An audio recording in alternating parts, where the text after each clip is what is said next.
you so much for having me. My name is Liz Kleinrock, pronouns are she, her, hers. Um, I have been an elementary school educator for 10 years. I've taught first through fifth grades. This past year, made the very difficult decision to leave the classroom. I'm currently writing a book with Heinemann about how to assist educators in overcoming perceived barriers that are blocking them from engaging in topics like race and gender, equity, inclusion in the classroom.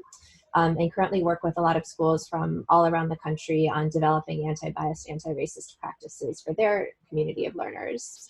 And before all of this happened, I think honestly, like what I think schools have needed to improve has not really changed very much between what's happening now and what happened a few weeks ago. Making sure that schools are approaching how we think about our learners, how we teach, how we communicate from truly an intersectional perspective, like citing Kimberly Crenshaw's work, thinking about what equity and inclusion look like day to day in our interactions, what it means to try to decenter white supremacy and colonized mindset in the way that we teach and the way we view public education. That was a mouthful. So yeah, just all the things. Welcome, Liz. Thank you for joining us. Erica. All right. Well, my name is Erica Downs. I am a former elementary school teacher. I taught third grade for 3 years, second grade for 1 year. And I have made the transition out of the classroom to my own business, which is Teacher Magic. The reason that I did transition out is just because I had a lot of struggle with working in the school system and getting everybody to understand those inequities that we were facing and experiencing with students. And so I decided to take the approach outside of the classroom. I'm also a stay-at-home mom, so just so you know, there might be a guest on screen. I do have a 3-month-old here as well. And so, yeah, that's basically what I do. I'm really just working on healing myself, healing my own family so that I really can make those differences that I want to make in the education system. And I think that this last year has really magnified that for me, which is why some of y'all have not seen me on the platform that much this year. So one thing that I really think that needs to be emphasized and changed in education is definitely collaboration amongst team members and amongst administrators, really just all working together and not really having so much of a strict hierarchy there. And also with technology, one thing that I've noticed is that I always call Atlanta like a different beast because Atlanta Public Schools, we do have a lot of lower income students, but we don't have that inequity when it comes to the technology that we have. I mean, we have everything that you can think of, but one of the things that I did notice is that most people don't know how to use that technology other than placing students on games and things. So really just learning how to create more independent learners online so that they are prepared for their future career and college, and they're actually able to, compete with other people throughout the world and nation. Thank you. Welcome, Erica. And Gary. All right. Hey, everybody. So my name is Gary. I have been in the education system for about 10 to 11 years now. I've been secondary education. I'm still in the classroom teaching. I know most of you guys have mentioned that you transitioned out. I'm still the one that's still strong and, fighting the struggle inside the classroom right now, So one of the things that I do believe that we should have emphasized a lot before this tragedy or this crisis that we're involved in right now is just the integration of emotional connection with our students, because a lot of times I think that we miss out on overcoming all of those hindrances, those barriers that our students experience on a day-to-day basis. Like we get so bogged down with curriculum and teaching to a specific standard that we miss out on reaching the full potential of that student.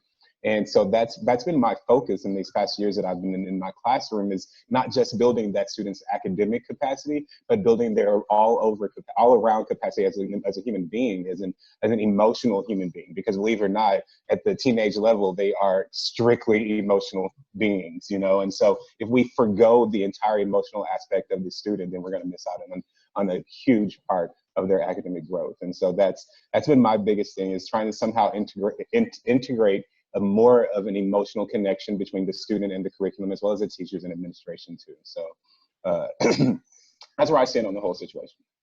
Welcome, welcome, Gary. Welcome, everybody. Let's just dive right in. So some great points have been brought up. We talk about technology and how it's been used. That's been a big push, as all of us have been in education for years. You hear about utilizing technology in the classrooms, and then they bring you something like a microphone to make sure that the students in the room can hear you clearly. But how can we do, like, take from this? If we're transitioning to where I read yesterday, 421 million students across the world are now being forced to utilize online learning systems, what can we take from this? How does this wake us up and shock us into actually utilizing technology in a better way with education? One of my stances is that, you know, education, in my opinion, has been this cookie cutter thing to where, you know, kids go to school for 8 hours a day, and everybody gets the same thing. Everybody gets the same menu, where what if my appetite is different? What if I don't want what's on that menu? Why can't we differentiate, truly differentiate, and meet students where they are, and give them things that they actually foresee benefiting them in their future? If everybody's studying just the core basic subjects and they don't see that as a part of their future, then that's where we lose interest and we get dropout rates increasing and we lose the kids. And all of these kids right now are such technological geniuses. They know how to utilize technology in a way that we're dumbing them down and we're losing them because we're not utilizing it. How do we take what we're being forced to do now and make that work for education when we come back into the classroom? Well, for me, it would just mean simply making it a requirement. You know, everything is so tangible. Everything is so traditional. You get your traditional books. You don't necessarily have a requirement that the students sit in a virtual course. What this has really taught us is that there is a need to actually structure it inside of our schedules for our students. Like say, hey, you know, this is now virtual teaching where we may collaborate with another campus in the district. Like say, for instance, you have high school A and high school B. In one particular class period, they are virtually learning with each other. They're practicing these tools, and like, if anything, that's what this has taught us, that there needs to be a lot more hands-on, purposeful and intentional technological instruction inside of our classrooms for our students. And so if we build a curriculum based around where they have to use that same technology that they love in tandem with not just the people that they see on their campus, but other people at a distance, you know, then I think that will build the relevancy for them. They'll actually enjoy school, enjoy learning at that point, for a better outcome. For me, I think training is super important, not just handing out those materials to people and expecting them to learning on their own, because as we all know, we have a lot on our plate already as educators, and it takes a long time, and not everybody is able to self-teach themselves in those ways. Not everybody is really into technology the way that, you know, you or I might be. And so really taking that time to really sit down with them and show them how to use the technology, and then have them come up with ways of how they can then integrate it into their classroom environment, like with real life lesson plans. And again, with the collaboration piece, having, even if you want to work with another teacher in another school, we now know that that's a total option virtually now. Like, it's definitely possible, right? Yeah, there's no reason why you can't work with teachers in another school and see what they're doing, see how they're implementing it, and work together. So I even know that my students know how to use things like Pages or Microsoft Word or something like that. So seeing assignments where students might be asked to like transfer their writer's workshop onto a digital format, do they even know how to type? Like, there's so much front loading that we tend to take for granted. And really focusing on those like foundational skills. So when they have to engage in online learning platforms, like, we don't have to spend all of that time going through the, how do we just operate a computer? How do we operate a screen? Also, like, keeping like the equity piece in mind. If I ask a student or a family if they have a device at home, am I being specific? Because there's a huge difference between a kid doing online learning on a laptop versus like on their parents' smartphone when they're not using it. So keeping those pieces in consideration too. You bring up a great point with equity, and I know I got a phone call the other day from my child's teacher, asking if we had access to the internet. Since I've been making the phone calls with the students that and the parents that I've been speaking with, most of the ones that I've spoken to have been pretty well taken care of as far as on the technology side. The biggest issue that I've spoken with parents so far has been multiple children with few technology devices. So it's like they'll have a computer or one laptop and a desktop computer, but they have 4 kids. And each of those 4 kids have 7 different classes that they have to go through. So how then do you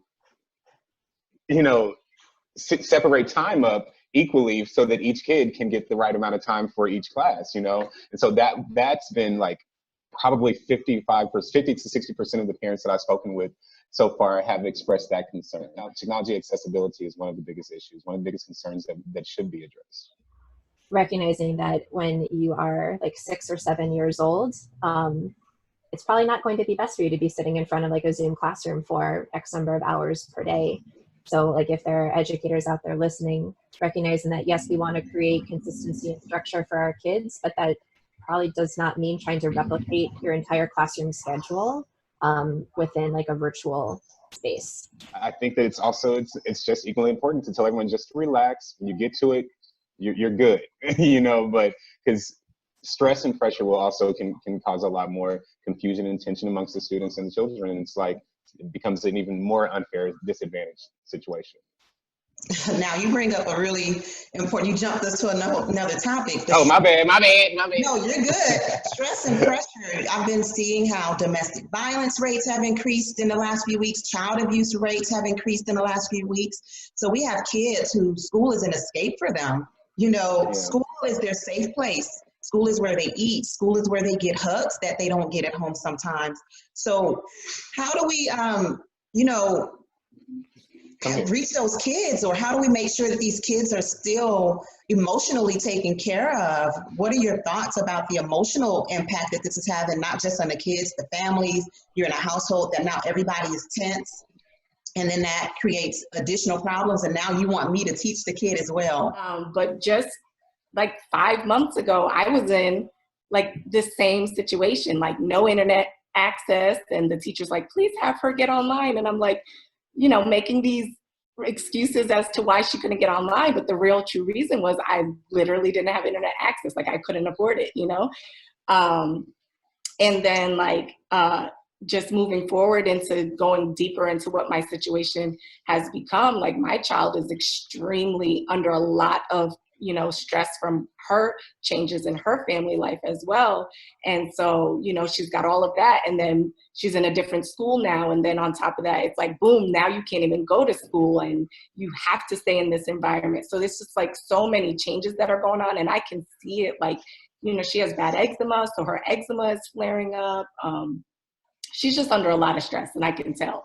And I don't even know what it's like for a parent to be in that all the time. Like, thankfully, I have family that I'm able to lean on, and I have internet access at this point and all of these other things. And, I'm educated, I have a degree, I know how to, turn my situation around. But somebody that's in that every single day, and that was in that right. for a long period before it even beginning, like I really feel for them. Like I feel even more connected than I've ever felt before in this profession. So, I don't know. Like, I know it's serious. Like there's people that I've never seen shaken by anything ever before, and their anxiety is up. And it's a lot. Like access, like how are we going to reach and make sure that those students that are not in a safe environment are being taken care of as well? We had stress before this happened, and then now this just compounds that stress. I lost my son a year ago. It's right around the 1-year anniversary. And my younger son, it changed our relationship. And so now for me to have to say and get on him about getting online and doing his work, it actually caused an argument yesterday because, our relationship hasn't required that lately because I've been kind of just trying to be that source of comfort for him, and I didn't want to have to shift the role into that dictatorship. My opinion, honestly, is that a month off from school isn't really going to hurt someone that has a good foundation in their education already. I've seen kids who've dropped out of school and come back to school months later and still succeed and pick up right where they left off. So resiliency in our kids is very strong. And sometimes, you know, by having this knee-jerk, I don't want to call it a knee-jerk reaction because we have to do something, but sometimes the solution does not necessarily solve the problem. Yeah, I mean, it's huge. And some things that I've seen friends of mine who are still in the classroom doing that I think are just really beautiful is how can we remember that even though we are physically distant, that we're still part of a learning community. And then like teachers have spent months like cultivating these classroom environments, like establishing trust and respect and building these places where kids and students just connect to each other, they share with each other, like they're their people for at least like this year, if not beyond that. One of my friends has opened up her Zoom room like 2 or 3 times, like these hour spans during the day where it's not like related to academic content. It's just a time where kids can call in and connect to each other and share how they're doing and remember they're still part of this community. So things like that are huge. I mean, any of like the individual touch points, I know we have like a million things to do, but even though I'm not still in the classroom, I have emailed my class rosters for the past 2 years to just say like, hey, if there's anything you need, if parents, caregivers, if you need a break, like you want me to hop on FaceTime and like listen to your kid read a book or just check in because you've got stuff to do, sure. Or like I FaceTime with one of my students from a couple of years ago yesterday and talked to her and her mom for a bit, just reminding them that even though all of these other pieces have shifted and changed and the world feels very atypical right now, that the relationships we've built aren't going anywhere. And I think that's a really important piece to remind our students and our teachers. I am going crazy. You know, like I want that for my kids. And so I can only imagine how my students that have been dealing with these emotional things outside of school are feeling. The ones that come to school, like you stated earlier, Ruqayya, how they come to school as an escape, you know, and then you expect me to tell them, oh, hey, go online and follow this virtual curriculum without me for 35 minutes. Let me know how you do, kiddo. I don't know. So I just think that there definitely does need to be that accessibility for that support, that more emotional, mental support there for our students, especially during this time. That's a great point, especially mental health lately has been a very big hot topic in our society just in general, because conversations and dialogue is opening up, recognizing the fact that we need to address mental health, we need to address anxiety. And as a person who has worked with students for 10 plus years and seeing the anxiety that students have had, but then finally now going through the worst moments of my life and experiencing it firsthand, I see how alone a person can feel. I see how, you know, a situation like this can heighten anxiety that already exists. And it opens up that conversation of this is something that we need to address ongoing. It needs to change the way that we do education to reach the emotional side of the kid, to make sure that we are addressing these issues. And it goes back to equity as well. I had so many students when I taught that were in foster homes. They didn't have their parents. So now you're expecting kids that are in a foster home. Imagine there's 8 children living in the foster home, and now they're trying to balance an online curriculum, but then you have relationships that are the key, because some of those students will come to school and they come to school just to see that teacher that looks at them and has that belief, and that get that look, for someone to look at them with that look of love in their eyes. So now they're at home in a foster home and they have no desire to log on because that connection to education is not there. Yeah. I also think that it's really important to note that when teachers do return back to the classroom, that it's not the time to like have them just hit the ground running again with that same curriculum, that there needs to be that space and that time to, you know, get back into the swing of things, and just really make sure that we are doing that emotional check-in. I know that there are teachers now that I'm talking to that are still complaining about how their administration is like on them about like doing this and that, and everybody's trying to figure it out now. But even more importantly, when you do get back into the classroom, keeping in mind that that there are many students that are coming from these different backgrounds, whether it's a foster care situation or a domestic abuse situation, or whatever the situation is that's causing them to have, you know, some turmoil in their household, that they didn't get to the lessons that they needed to get to understand that people are going to be on different levels, and you can't just go right back into it the same way that you were doing it before, and really holding that mental space for teachers as well. So that's such an important point. Like it, and I would also encourage teachers to begin to make that mind shift now also as they're crafting lessons, units, assignments for their students. Like I have heard from so many students and families who have received like packets upon packets of worksheets and just things to fill their time, but to, I don't know, maybe like I'm gonna go off on like a tangent here, that we need to also like really reconsider what it means, like what learning actually means, and that completing tasks and worksheets and things that are assigned doesn't mean that our students are learning, that they're even capable of learning right now because of everything going on. Like all of us are experiencing trauma in some ways, and some folks might be existing in heightened states of being triggered and traumatized than others. I deeply respect like all the teachers in schools out there that have been really transparent with their families and just said like, hey, like we're going to send this home. You don't have to do it. Like if your student is in a space to be able to do this, if it's actually making them feel better to have some consistency and routine here, but please don't worry about grading right now. Please don't worry about like these deadlines. Like what is the most important thing is making sure that you are taking care of your mental health and your own social and emotional needs. So what then would you say to an educator who knows that that's the direction or that's the belief of the district, that, you know, hey, we know that if you can't do this right now, it's okay. We know that that's the belief, but the district doesn't want us to necessarily communicate that with the student or the parent. Mm-hmm. Then that places a lot onto the educator when the parents or the students say, you know, well, Mr. Hill, are they going to grade this? Or, you know, well, my kid, she's just really stressing out. I really don't have a lot of time. What's going to be the repercussions if they, you know, I can't answer those questions because I know what the district believes, but I can't communicate that directly to the parent. You get what I'm saying? You understand what I'm saying? So how then can you encourage an educator to encourage a parent or a student that might question that? Yeah, I mean, from the questions that I've got from families and speaking to folks like in different schools, I can be clear about saying this is the school's position.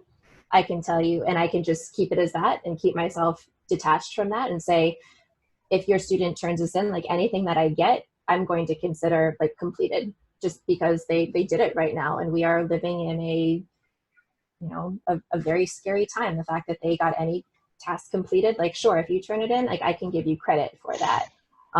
Also thinking about the way that, and this is a whole nother conversation about differentiation and like personalized learning, have talked to families about creating more like inquiry-based projects for their kids. So not everybody is being forced onto a computer at the same time to do the same task, that it has to look a certain way. One of the things that I've reached out and asked my students, if they have the space to do it, is just answer the question, like, what is something that you're learning about yourself throughout all of this? Had a couple of kids like text back, some like wrote paragraphs and like took pictures of their pages and like sent them to me. I'm not even their teacher anymore. But thinking that we have an opportunity to also show students like what learning looks like in a lot of different ways, including learning about yourself. So I think there's also some space there in how we craft lessons and assignments and what we're expecting of our kids to also set them up for success, so we know they will be able to engage. That is such a genius way to approach it, Liz. Like, so what are you learning about yourself? What are you learning about society? You know, what new things are you doing that you, like, by having education and having the world basically do social distancing, what are you learning about family? What are you learning about how society interacts with one another? if we could all take that kind of a message and implement that in education, then don't you think that we could be moving education a lot further along? It's almost like project-based learning versus worksheets. And I'm looking at one of your posts on Instagram that says, no kid is ever going to remember something they did on a worksheet while in forced isolation during a national pandemic. Like, it's not. It's not. That's not what I said. It's not gonna happen. It's not gonna happen. Like you have so many different kids that are struggling with so many different things, and you mean to tell me that, here you go. They'll fill this out. I know, while I'm filling this out, I got my mama yelling at me in the background because I didn't walk my sister down the street somewhere, or I have my mom calling me and telling me to go and cook food for all 4 of my siblings because she's working late because she's a nurse or something like that. But you mean to tell me that I'm supposed to retain this information from this packet that my teacher isn't even here to make connections with me? Okay, that's why I'm a firm believer that this time should have been more focused on relaxing, releasing, and relating to our families, to this situation, to our lives. That can be reinforcement of mental and health and mental and emotional values right now, as opposed to the academic values, because we swear up and down in the education field that we value teaching to the entire child. Well, this is a prime example of a time when we can teach the mental capacity of our students. Like, let them be social beings while being alone right now, as opposed to being academically, what's the word I'm looking for? Academic, systematic beings. Like, that's what I think we're training them to be, just focus strictly on academics when we have so much going on. So, I don't know.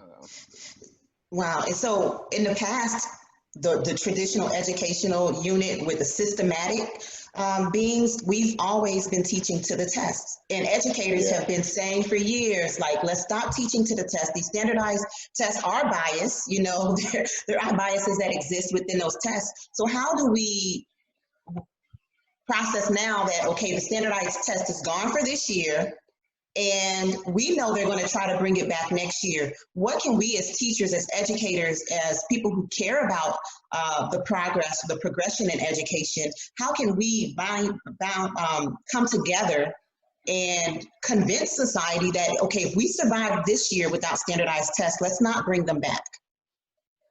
Ultimately, though, there has to be some measure of growth. And if we can figure out a way to prove that measure of growth, outside that standardized test, then I think that it would be, free game for us to be able to go that route without taking a standardized test. But until we can prove that growth, I don't think that that's something that the state would even move forward to. I'm pretty sure almost immediately when 2021-22 school year starts, it's right back EOC star as usual. Like, I don't foresee anything changing, but like I said, I do know that if we found a replacement to measure growth, then it would be something more easily negotiable. But as of right now, I've looked at several different things that people can say to measure growth that are not as comparable to the test, no matter how much I disagree with teaching the test, because I definitely disagree with it. But looking at the purpose of the test to measure their academic growth, there isn't really anything that's comparable. Let me jump in real quick on that, because I honestly don't think that the test measures growth. I think that when I've taught the EOC retest a few times, so kids who fail the test, and then when we teach them the retest to get them to pass it so that we can measure the growth, we're not teaching them new information, we're teaching them how to pass the test. So it's not really measuring growth, in my opinion. So yes, I agree, we need something to measure growth, but I don't think that these standardized tests actually measure growth. And then we know that there are racial inequities that exist within the standardized test, to where some kids just are not going to do well on a standardized test. So my issue with standardized testing has always been that you want us to teach differentiated all year long and then somehow get everybody funneled into this one standardized test. So I would love to see some changes with how the test is given. However, it is to my understanding, and I mean, any of y'all are more than welcome to correct me, but the test does not really define you as whether you're actually learning or not, or whether you are able to move on to the next grade level. And I think that's something that we need to, I don't want to create students that are just like, well, this test doesn't matter or this doesn't matter.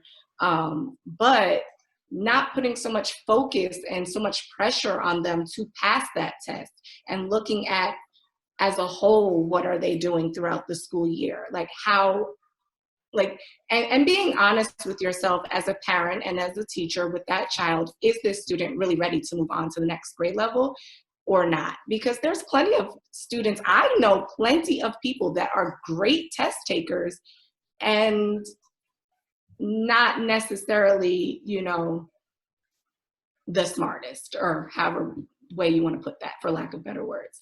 So, and then there's people that are not great test takers and they're extremely brilliant.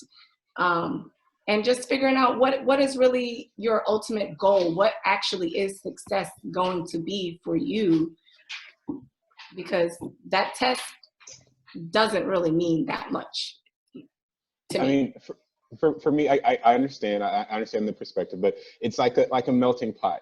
You know, there has to be some component where we do our best to look at the different levels of academic progression in the student. You know, when you're in first grade, you're not going to put in, I'm not going to put in front of your toddler a quadratic equation and expect them to solve it, you know, but I am going to put in place different levels that can train them to get to that point to solve that quadratic equation, you know. And so, yeah, that might be a particular aspect of it. And I do think that part is important. So maybe kind of increasing all different aspects and not just putting so much emphasis on the standardized test is a route that could be looked at, but doing away completely with something that measures just solely and I know we have different opinions on academic growth, but doing away completely with something that measures that, I don't necessarily know if I would be all the way for that. Like, I do think it needs to be a component. So like a social aspect, you know, a life skills aspect. If I sent you out right now, do you know how to balance a checkbook? Do you know how to change your oil? Do you know how to do these things right now? That's 1/3 of the graduation component. And then the other third is the academic component, you know? So meaning basically that if you fail the academic component, that doesn't mean you're not going to succeed in life, because you still have the other components that you're successful in. You know, and so maybe some sort of an integration amongst all the different facets would be something feasible, but to completely outdo with standardized testing, even after a crisis like this, I still think would be a pretty far-fetched idea. This has been an amazing conversation. We are out of time, but I want to give everybody a chance to just kind of summarize or, you know, wrap up their takeaways. I hope that educators out there are just giving themselves some grace and some compassion. You know, we are really used to, you know, being considered experts in what we do. You know, a lot of folks have spent years, if not decades, in the classroom, and to give yourself some space to recognize that you might be an expert in classroom instruction, but that doesn't mean you're an expert in distance learning and teaching, and to not hold yourself to that expectation and standard right now, because it's just going to stress you out more. To treat your students the same way that you would want to be treated. Like if you are having difficulty focusing and completing anything right now, chances are your students are also feeling that exact same way. So please be fair to them as well. And to lean on people, you know. We're often taught as teachers that we need to have the answers to a lot of things, that we, unless you're a part of like a really unique learning community, often operate behind closed doors. But now is not a great time for that. You're going to burn yourself out. So recognize like who your people are and who you can reach out to and lean on for support, both professionally and personally. And just take care of yourselves. Yes, all of that. My biggest takeaway, I think, and I believe that for most people, this has really just magnified what is truly important in our lives. And it's also magnified some of the things that we're not doing correctly. And so with this whole experience, I have really been trying to take the time, even more so than before, to really go inward and really figure out how I can make a change and how I can make an impact. And I encourage other educators to do the same thing as well, to really just to breathe through And just like Liz was saying, you know, we don't expect you to be an expert at this right now today, but this is a great indicator that things are going to change drastically in the future of education as well. So when you have time, take some time to learn a new platform that you can use now and in the future in your classroom. But of course, you know, again, take time to really do the things that are important, spend time with your family, you know, love on yourself, and just really grow mentally, physically, emotionally. We want to be back in the presence of our classroom, but at the same time, we're trying to be flexible and excited about this change so that our students don't get discouraged, so that when we come back, we don't have to retrain and regroom. We can continue with the same positive influences that we were before then, but breathe. And then on the other hand, we have the administrators and the school leaders that are doing their best to navigate through this uncharted territory. And so from this conversation that we've had, I just got that everybody just needs to breathe. You know, we all need to just take the moment and just breathe. Be considerate of every single stakeholder that has some sort of involvement in everything that's happening right now, from the government on the way down to the custodians at the hospital. Everybody has a stake in this. So breathe, be happy. We got it. And I'll just add that, you know, from my perspective, what I can share is that this isn't the worst thing that can happen in our lives. And it is something that is causing us to go inside, like Erica said, reflect, take some time to heal from things that might have been there before, take some time to make connections that might have been neglected over time, and take some time to reflect and appreciate what we do have, appreciate the things that we take for granted on a daily basis, appreciate the teachers and the people that care for us and the people that we interact with. So this is actually, I've been in a shell for quite some time, and sometimes it takes something drastic to let us see that, you know, our voice is needed, and we all have a purpose. And if we take this time to actually reflect on our purpose, not just being seen, I see a lot of things on social media. I'm all for people playing games and, you know, doing TikToks and things like that, but let's balance it with respect for the lives that are being lost, because some of these kids that we're working with are going to come back and they're going to have an auntie or a parent or someone close to them that has passed away from this, and everybody else is making light of the situation. This is a serious situation. This is unprecedented in the history of not just our country, but in the world. So this is something that we can all take an opportunity to grow from, and also just become more centered human beings that have connections. Thank you so much for joining, and I hope that we've all contributed to the people who are watching to take this information and grow and connect. Thank you. Say Bye. Bye. Bye.